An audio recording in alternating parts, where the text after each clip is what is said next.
Upcoming notifications, updates आदि के लिए हमारा व्हाट्सएप ग्रुप ज्वाइन करें। व्हाट्सएप ग्रुप की लिंक डिस्क्रिप्शन बॉक्स में दी गई है। इस वीडियो में हम HTML टेबल के बारे में डिस्कस करेंगे। HTML टेबल से रिलेटेड या HTML से रिलेटेड कोई भी डाउट आप कमेंट सेक्शन में पूछ सकते हैं। HTML टेबल से पहले टेबल के बारे में आप सबको पता है, data table rows and column से बनी होती है। टेबल डेटा को मैनेज करने एंड डेटा को सही तरीके से अरेंज करने के काम आती है, जिसे एक ही ग्लांस में उस टेबल में लिखे गए कंटेंट्स का पता लग जाता है कि ये किसके बारे में है। विजुअली रो एंड कॉलम में लिखे गए डेटा का जल्दी से पता लग जाता है एंड सब समझ में आ जाता है। HTML से पहले अपन सबने कॉपीज में भी टेबल्स बनाई है, राइट। टेबल में लिखे गए कंटेंट से सिंक में रहते हैं, मतलब डेटा में कनेक्शन रहता है। जैसे इस एग्जांपल में दिख रहा है कि राम की एज 29 है, श्याम की एज 30 है एंड लखन की एज 27 है। अब अपन टेबल को किसी भी तरीके से घुमा लो, इधर उधर कर लो, राम की एज श्याम वाली एज में नहीं मिलेगी या लखन वाली एज 29 या 30 नहीं होगी, राइट। HTML टेबल डिसीजन लेने में भी बहुत ज्यादा हेल्प करती है। कैसे, वो अभी एग्जांपल में देखेंगे। HTML टेबल 3 टैग्स से मिलकर बनी होती है, हेडर,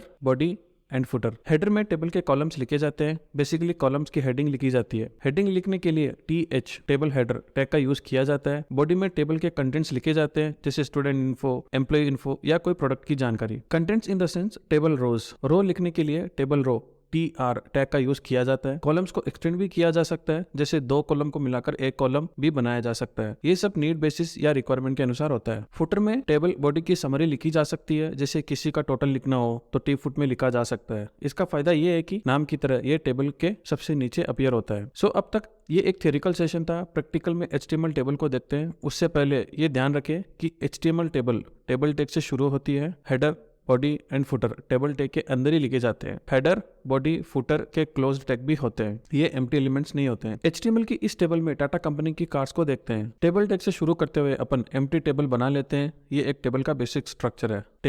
टेबल के अंदर T head, T body and T foot. T head के अंदर TS टैग के द्वारा car name column, mileage column, price column and fuel type column, ये 4 कॉलम्स बना लेते हैं। अब T हेड को बंद कर देते हैं। अब टेबल में हेडिंग बन गई है। ब्राउजर में देखेंगे तो अभी हेडिंग ही दिखेगी, क्योंकि रोज तो अपन ने ऐड की नहीं है, राइट। तो अब रोज ऐड करते हैं। T बॉडी टैग को ओपन एंड क्लोज करेंगे एंड इसके अंदर TR टैग से डिटेल्स लिखना स्टार्ट करेंगे। फर्स्ट रो ऐसे बनाएंगे, TR open and close. TR के अंदर TD table data tag columns के अनुसार डेटा सेट करता है, तो 4 कॉलम्स के अकॉर्डिंग 4 TD टैग्स लिखेंगे एंड हर कॉलम में हेडिंग के अनुसार कार की जानकारी ऐड करेंगे। फर्स्ट TD टैग में कार नेम आ जाएगा, सेकंड TD टैग में माइलेज की इंफॉर्मेशन आ जाएगी, थर्ड TD टैग में प्राइस आ जाएगी एंड फोर्थ TD टैग में फ्यूल टाइप आ जाएगा। तो इस प्रकार से अपन 4-5 कारों की डिटेल्स ऐड कर देते हैं। डिटेल्स ऐड करने के बाद टेबल कुछ इस तरीके से दिख रही है। इस एग्जाम्पल में आप देख सकते हैं कि टेबल को देखते ही टेबल में लिखी पूरी जानकारी के बारे में पता चल जाता है। हेडिंग्स के अनुसार कार की मोटा मोटी जानकारी मिल गई है। बजट एंड माइलेज के अनुसार अपन कार लेने के बारे में सोच सकते हैं, राइट। तो HTML टेबल डिसीजन लेने में भी हेल्प करती है। इस टेबल में अभी कोई भी स्टाइल नहीं दी गई है, सिंस इस वीडियो की ड्यूरेशन ऑलरेडी ज्यादा हो गई है। अपन टेबल की स्टाइल्स या फॉर्मेटिंग के लिए नेक्स्ट वीडियो में डिस्कस करेंगे। ध्यान रखें,